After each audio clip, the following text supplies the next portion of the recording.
Welcome to the wonderful world of Strange Suspicion True Crime series.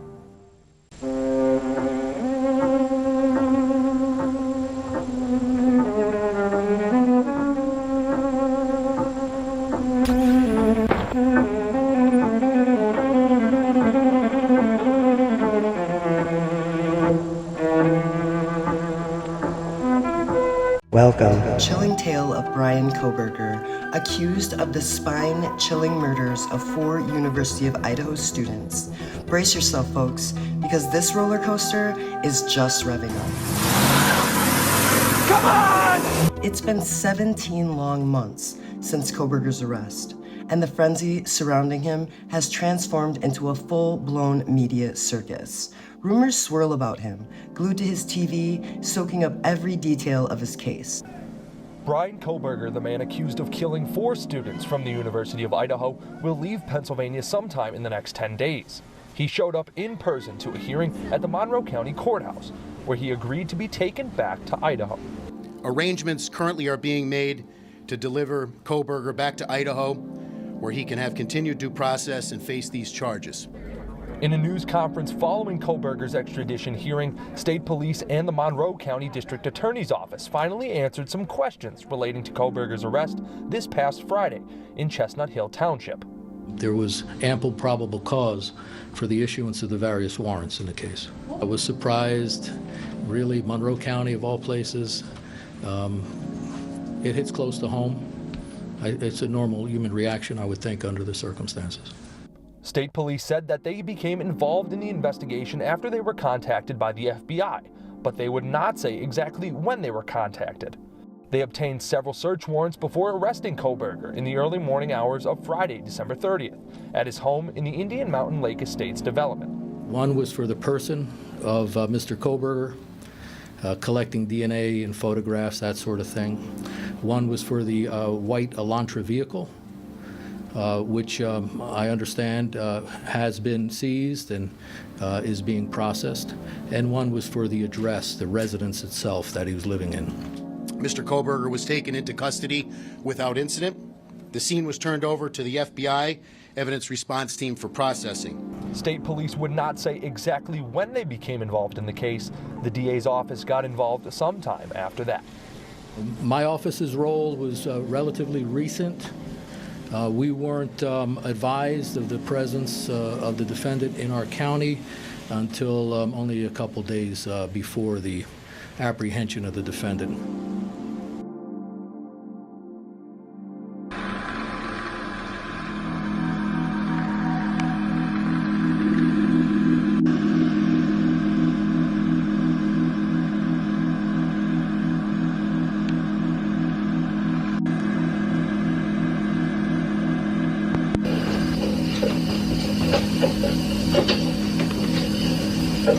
Bryan, how you doing? Good bad work here. With prosecutors dragging their feet, who can blame him for staying glued to the news? Punctuality is not exactly Bill Thompson's specialty, but we knew that already, right guys?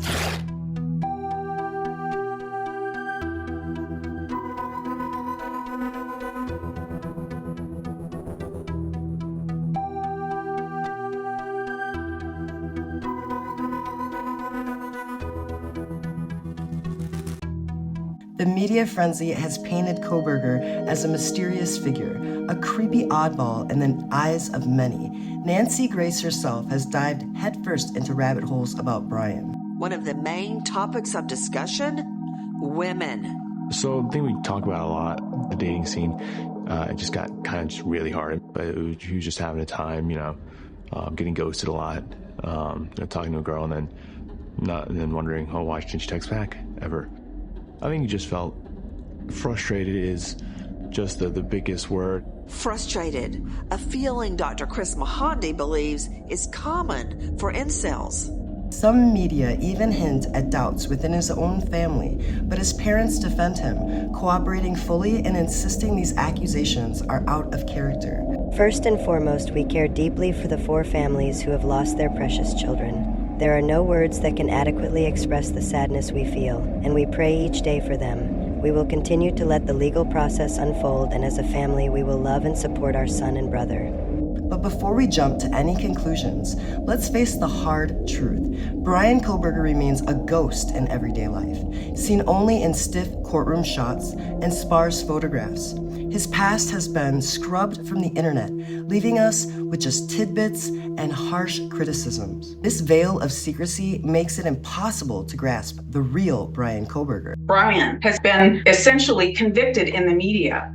It's unfair to judge him without a full picture of his life and character. Meanwhile, Howard Blum's book promises to uncover intimate details about Kohberger's life.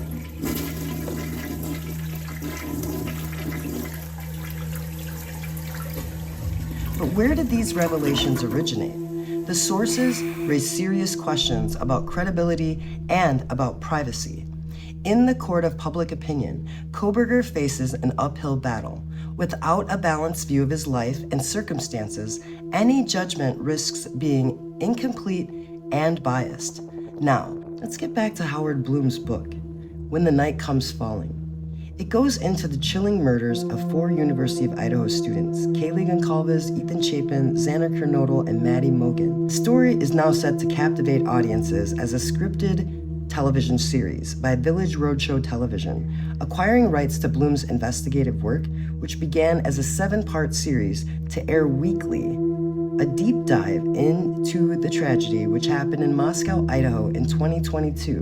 Blum, renowned for his detailed coverage of the case, from its inception, will take you behind the scenes of the police investigation that led to the arrest of Bryan Kohberger, and it raises larger questions surrounding the tragedy.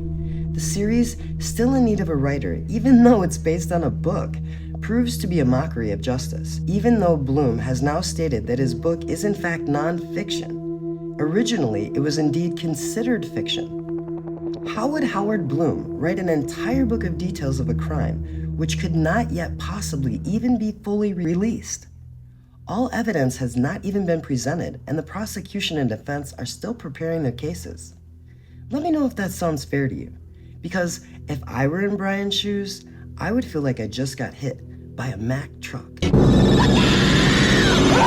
When we distort truths or make assumptions without solid evidence, it can lead to serious injustices. For instance, falsely accusing someone of a crime not only unfairly labels them as guilty, but also affects the victims' families, who deserve real justice. To ensure fairness, we must base our judgments on clear facts, rather than speculation. It's crucial to gather all information available objectively, especially when someone hasn't even had a chance to defend themselves. Making assumptions not only clouds the truth, but also undermines the integrity of justice itself. As the Scripping saga unfolds, keep an open mind and stick to the facts. The real drama is far from over, and the twists ahead promise to rival the most daring high-wire act. Stay tuned, because the Bryan Kohberger story is just beginning to unravel.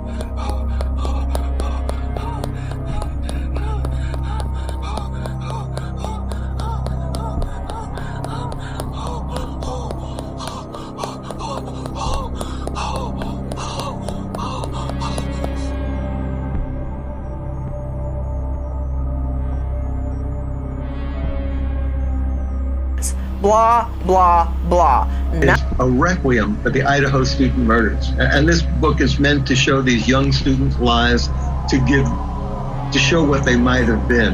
I want it to be a poignant and affecting portrait, as well as a suspenseful drama.